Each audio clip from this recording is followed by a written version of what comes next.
श्री गुरुदेव दत्त अवधूत चिंतन श्री गुरुदेव दत्त श्री स्वामी समर्थ महाराज की जय. गुरुचरित्र हा ग्रंथ श्री स्वामी समर्थ सेवा मार्गातील पारायणाचा महत्त्वाचा पवित्र ग्रंथ आहे. हा दैवी शक्तीने भरलेला सिद्ध मंत्ररूप महाप्रसादिक आणि वरद ग्रंथ आहे. श्री गुरुचरित्र ग्रंथात अवर्णीय शक्ती मंत्र व मंत्र सामर्थ्य आहे, म्हणून तो कल्पतरू कामधेनू आहे. हा ग्रंथ 5वा वेद म्हणून मानला जातो.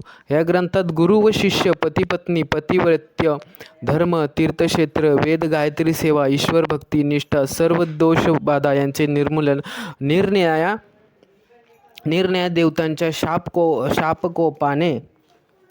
शापकोपाने दुःख भोगीत असलेल्या जीवांना ही संजीवन लाभदायक असून मोक्षदायक आहे.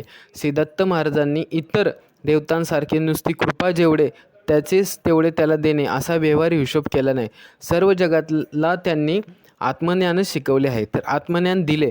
गुरुचरित्र हा ग्रंथ हा श्री दत्त महाराजांनी दिलेल्या आत्मज्ञानाचा एक महाप्रसाद होय. गुरुचरित्र ग्रंथ तमाम स्त्री पुरुषांनी वाचावा, स्वतःचे घरी वाचावा, घर पवित्र होते.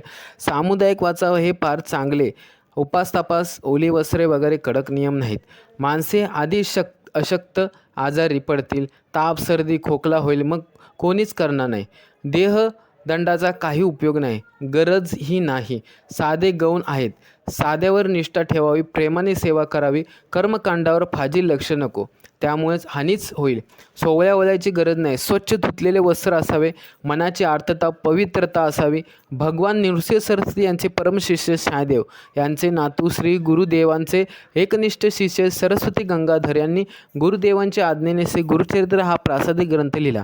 या ग्रंथात कलियुगातील भगवान दत्त अवतार, भगवान श्रीपाद श्रीवल्लभ, भगवान श्री नृसिंह सरस्वती यांचे चरित्र सरस्वती गंगाधर यांनी भक्तिभावाने वर्णन केले आहे. सरस्वती गंगाधरांचे पूर्वज साईदेव हे श्री नृसिंह सरस्वतींचे प्रधान शिष्य होते. सरस्वती गंगाधरे आपस्तंभ शाखा व कौंडिण्य गोत्री असून कानडी त्यांची मातृभाषा होती. त्यांचा मराठी अनुवाद भू परमपूज्य पिटले महाराज व श्री स्वामी समर्थ महाराज आज्ञेने भू परमपूज्य श्री मोरे दादांनी केले. जे गुरुचरित्र ग्रंथाचे नियम पारायण करतील त्यांना लक्ष्मी, धर्म, अर्थ, काम, मोक्ष हे चारही पुरुषार्थ साधता येईल.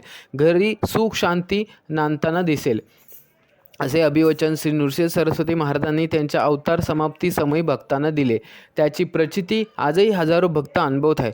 गुरुचरित्र निष्ठापूर्वक वाचनाने पारायणाने साक्षात्कार होतो. भाविकांना, दुःखितांना आर्थिक, उद्योग, व्यवसाय, ग्रह पीडा, पीक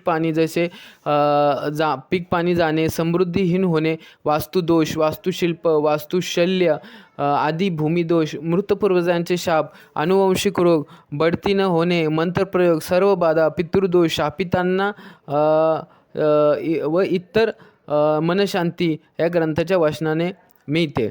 ग्रंथाच्या वाचनाने वाणी शुद्ध व मन पवित्र होते. वाईट दुर्गुणी लोकांची संगत सुटते, समस्या सुटतात.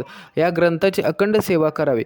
अवश्य स्फूर्ती मिळून त्यांच्या हातून असामान्य कर्तव्य घडते. सर्व मानव जातीवर अज्ञात संकटे व समस्या या सर्वांवर हा ग्रंथ रामबाण उपाय आहे. गुरुचरित्र अखंड वाचले तरीही चालते. जी व्यक्ती ज्या क्षेत्रात थोडी कमकुवत व कमजोर आहे त्या क्षेत्रात त्यांना प्रावीण्य मिळते. देहाची व मनाची पवित्रता, श्री स्वामी महाराजांवर दृढ विश्वास व संकटांना तोंड देण्यास खंबीरपणा एवढ्या साधनांवर या ग्रंथाची फलश्रुती अवलंबून आहे. हा ग्रंथ म्हणजे आदिव्याधी नष्ट करणारी व भवसागरून तारून नेणारी ती नौका आहे. सद्गुरू शिवाय मानवाला जीवनात तरुणोपाय नाही. श्री स्वामी समर्थ. आता सप्ताह काळात काय करावे?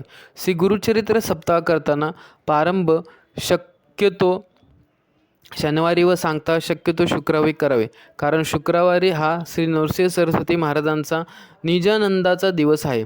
श्री गुरुचरित्र वाचण्यापूर्वी आदल्या दिवशी म्हणजे शुक्रवारी 1 गाय व 4 कुत्रे यांना गव्हाच्या पोळीचा नैवेद्य खाऊ घालावा. श्री गुरुचरित्राचे वाचन पूर्व किंवा उत्तर दिशेला तोंड करून करावे. वाचण्यापूर्वी रोज श्री दत्त महाराजांच्या फोटोची व पोथीची पूजा करून 1 माळ गायत्री मंत्र, 1 माळ श्री स्वामी समर्थ या मंत्राचा जप करावा व श्री गणपती अथर्व शीर्ष वाचून पोथी वाचण्यास सुरुवात करावी. श्री गुरुचरित्र वाचन शक्यतो पहाटे करावे. दुपारी 12 ते 12:30 ही वेळ श्री दत्त महाराजांच्या भिक्षेची असल्याने त्यावेळेस पारायण वाचन बंद ठेवावे. श्री गुरुचरित्र वाचनाच्या कालावधीत परान्न घेऊ नये. आपली आई, पत्नी व बहीण यांच्या हातचे अन्न घेण्यास हरकत नाही. उपवास करू नये. दोन्ही वेळेस सकाळ संध्याकाळ एक धान्य फराळ करावा. काही समस्या असल्यास स्वखर्चाने बाहेर खाण्यास हरकत नाही. श्री गुरुचरित्र वाचण्याच्या कालावधीत पुरुषांनी दाढी वाढवू नये. तसेच ब्रह्मचर्य याचे पालन करावे. श्री अवधूत चिंतन श्री गुरुदेव दत्त. श्री स्वामी समर्थ महाराज की जय.